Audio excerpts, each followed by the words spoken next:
Hello welcome to our channel. TTD Tirumala laddu ప్రసాదంలో వాడే నెయ్యిలో ఏమేమి ఉన్నాయని చెప్పేసి ఎంత రగడ జరుగుతుందో మనకందరికీ తెలుసు. ఈ విషయంలో సంచలన విషయాలు బయటకు వస్తున్నాయి. మనకు చాలా మంది ఇన్ఫర్మేషన్ ఇస్తున్నారు. ఇటువంటి వ్యక్తులు కాదు, 2021 నుంచి 2023 వరకు టీటీడీ బోర్డు మెంబర్గా ఉన్న వ్యక్తుల్లో ఒక వ్యక్తి స్వయంగా మనకు ఫోన్ చేసి చెప్పిన ఇన్ఫర్మేషన్ మీకు చెప్తున్నానండి.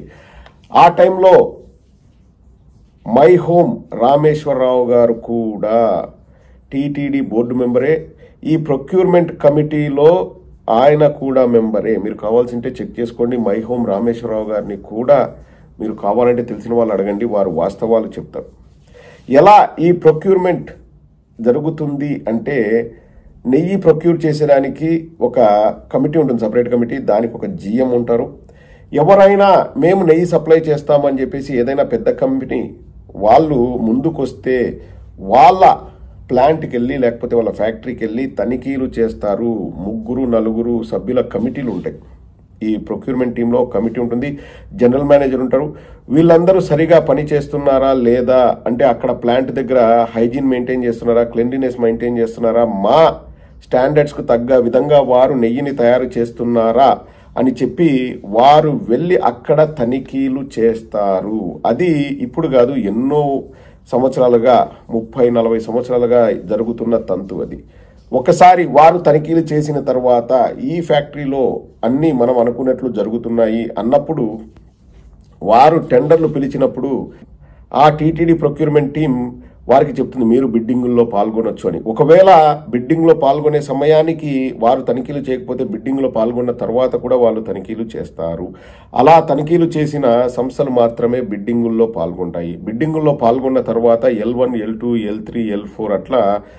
L1 అంటే లీస్ట్ బిడ్డర్, అంటే ఇప్పుడు నేను కేజీ 400 రూపాయలకు నెయ్యి ఇస్తా అంటే ఇంకొకరు 390 రూపాయలకి ఇస్తా, లేకపోతే 380 రూపాయలకి ఇస్తా, 375 రూపాయలకి ఇస్తా అంటే ఎవరైతే లీస్ట్ బిడ్డర్ ఉంటారో వారికి అవకాశం కల్పిస్తారు. ప్లస్ L2కు కూడా ఒకసారి చెప్తారు, L1 375 రూపాయలకు నెయ్యి ఇస్తా అంటున్నారు, మీరు ఏమైనా 375 రూపాయలకు ఇచ్చే అవకాశం ఉందా, ఇస్తే వారికి 65% కాంట్రాక్ట్ ఇస్తాం, మీకు 35% కాంట్రాక్ట్ ఇస్తామని చెప్తారంట. అది జరిగే ప్రక్రియ, అది జరిగే తంతు.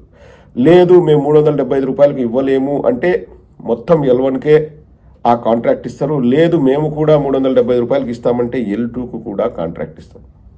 ఇది జగన్మోహన్ రెడ్డి గారి హయాంలోనో చంద్రబాబు నాయుడు గారి హయాంలోనో తయారు చేసిన టర్మ్స్ అండ్ కండిషన్స్ కాదు. ఇది ఎప్పుడో 20, 30, 40, 50 సంవత్సరాల నుంచి జరుగుతున్న తంతు ఇది. ఆ బిడ్డింగ్ ప్రాసెస్ అయిపోయిన తర్వాత, ఈ ప్రొక్యూర్మెంట్ అంతా జరిగిన తర్వాత ఇప్పుడు ప్రభుత్వం ఏర్పరిచిన కమిటీ యాక్షన్లోకి వస్తుంది. ఆ ప్రభుత్వం ఏర్పరిచిన కమిటీ వచ్చేసి జనరల్ మేనేజర్, ఈ ప్రొక్యూర్మెంట్ కమిటీలో ఉన్న జనరల్ మేనేజర్ గారు అన్ని సక్రమంగా చేశారా లేదా, రూల్స్ ఫాలో అయ్యారా లేదా అని వాళ్ళు తనిఖీలు చేస్తారు. ఇక్కడ మాత్రమే జగన్మోహన్ రెడ్డి గారు కానీ లేకపోతే చంద్రబాబు నాయుడు గారు కానీ వారు ఏర్పాటు చేసిన కమిటీ పనిచేస్తుంది. ఆ కమిటీలో నేను చెప్తున్నాను కదండి, మై హోమ్ రామేశ్వరరావు గారు కూడా ఉన్నారు. సో ఒకసారి వారు పరిశీలించి ఓకే జనరల్ మేనేజర్ గారు అన్ని కరెక్ట్ చేశారు, ఎక్కడా లోటుపాట్లు లేవు, మన రూల్స్ ప్రకారం వారు చేశారన్న తర్వాత ఈఓ దగ్గరికి ఆ ఫైల్ వెళ్తుంది. సో అండ్ సో పర్సన్ బిడ్డు వేశాడు, అతను తక్కువకు కోట్ చేశాడు, మనం వాళ్లకు బిడ్ ఇస్తున్నాం అన్న తర్వాత ఈఓ గారు సంతకం చేసి అన్ని సాటిస్ఫై అయిన తర్వాత వారు 2 కాపీలు తయారు చేసి ఒకటి ప్రొక్యూర్మెంట్ టీంకి, ఒకటి ఫైనాన్స్ డిపార్ట్మెంట్కి పంపిస్తారండి. సో ప్రొక్యూర్మెంట్ టీం అది తీసుకుంటుంది, ఫైనాన్స్ డిపార్ట్మెంట్కి వెళ్ళిన తర్వాత ఫైనాన్స్ డిపార్ట్మెంట్ నుంచి ఫైనాన్స్ రిలీజ్ అవుతుంది. అక్కడ నుంచి వాళ్ళ ఫ్యాక్టరీకి ఆ లెటర్స్ వెళ్తాయి. వెళ్ళినప్పుడు మాకు ఇన్ని లక్షల కేజీల నెయ్యి కావాలంటే వాళ్ళు నెక్స్ట్ 6 months వాళ్ళు సప్లై చేస్తారు. ఆ వచ్చే ట్యాంకర్లను కూడా కింద కొండపైకి రాకముందే టెస్ట్ చేస్తారు. తిరుమలలో కూడా ఒక ల్యాబ్ ఉంది. ఆ ల్యాబ్లో 16 పారామీటర్స్ ఉంటాయండి, 16 ప్రమాణికాలు ఉంటాయి. అవన్నీ మీట్ అయితేనే ఆ నెయ్యిని లడ్డూలు తయారు చేయడానికి వాడతారు, లేకపోతే వాటిని రిజెక్ట్ చేస్తారు. ఇదే జగన్మోహన్ రెడ్డి గారు చెప్పింది. చంద్రబాబు నాయుడు గారి హయాంలో 14 సార్లు రిజెక్ట్ అయింది. జగన్మోహన్ రెడ్డి గారి హయాంలో 18 సార్లు వాళ్ళు పంపించే నెయ్యి రిజెక్ట్ అయింది, వెనక్కి పంపించారు. సో ఎక్కడ తప్పులు జరిగాయి మీరు ఒక్కసారి ఆలోచించండి. ఇప్పుడు చంద్రబాబు నాయుడు గారు వచ్చేసి ఆగమేఘాల మీద ఏదో జరిగిందని పెద్దగా మాట్లాడుతున్నారు కదా, ఇప్పుడు కూడా స్పెసిఫికేషన్ సేమ్ ఉన్నాయి. ఇంతకుముందు జగన్మోహన్ రెడ్డి గారి హయాంలో జనవరిలో ఏవైతే స్పెసిఫికేషన్స్ ఉన్నాయో ప్రొక్యూర్మెంట్కి ఇప్పుడు కూడా అవే స్పెసిఫికేషన్స్ ఉన్నాయి. కొత్తగా వారు ఏమీ మార్చలేదు. మార్చింది ఏంటంటే కంపెనీలను, అంటే చిన్న చిన్న కంపెనీలను తప్పించడానికి, ఫర్ ఎగ్జాంపుల్ వాళ్ళు 2 లక్షల కేజీల నెయ్యిని నెలకి ప్రొడ్యూస్ చేస్తుంటే లేదు 4 లక్షల కేజీల నెయ్యిని ప్రొడ్యూస్ చేసే కంపెనీలే బిడ్డింగ్లో పాల్గొనాలి. ఎగ్జాంపుల్ చెప్తున్నాండి. ఇలా వారు 1-2 రూల్స్ చేంజ్ చేశారు. టర్న్ ఓవర్ గురించి లేకపోతే ప్రొడక్షన్ గురించి ఎక్కువ వాళ్ళు టార్గెట్ పెట్టారు. అంతకు తప్పితే నెయ్యి ఎలా ఉండాలి అన్న స్పెసిఫికేషన్స్ మాత్రం ఆ 16 స్పెసిఫికేషన్స్ అలాగే కొనసాగుతున్నాయి. ఇప్పుడు వాళ్ళు మార్పు చేసింది కూడా ఏదీ లేదు. ఇంకో విషయం మీరందరికీ దిమ్మదిరిగి మైండ్ బ్లాక్ అయ్యే విషయం ఏంటంటే జనవరిలో నెయ్యి ప్రొక్యూర్మెంట్ చేయడానికి ఆ ప్రొక్యూర్మెంట్ కమిటీ ఎవరైతే టీటీడీ బోర్డు మెంబర్స్ ఉంటారో అందులో ప్రొక్యూర్మెంట్ కమిటీ ఉంటారు కదా, అందులో ఉన్న వాళ్ళు వేమిరెడ్డి ప్రశాంత్ రెడ్డి గారు, బీపీ అనంత ఆయన కర్ణాటక నుంచి, కృష్ణమూర్తి గారు ఆయన తమిళనాడు నుంచి. ఈ కృష్ణమూర్తి గారు అండ్ బీపీ అనంత గారు బీజేపీ సభ్యులు, అండ్ వేమిరెడ్డి ప్రశాంత్ రెడ్డి గారు ఇప్పుడు తెలుగుదేశంలో ఉన్నారు. వారు ప్రొక్యూర్మెంట్ కమిటీ. చెవిరెడ్డి భాస్కర్ రెడ్డి గారు కూడా ఉన్నారు. ఇప్పుడు నేను చంద్రబాబు నాయుడు గారిని అడుగుతున్నాను, వేమిరెడ్డి ప్రశాంత్ రెడ్డి గారి పైన యాక్షన్ తీసుకుంటారా? తీసుకోవాలి, తప్పకుండా తీసుకోవాలి. సో ఒకటండి, ఏదైనా వాస్తవాలు చెప్పడానికి ప్రయత్నించాలి.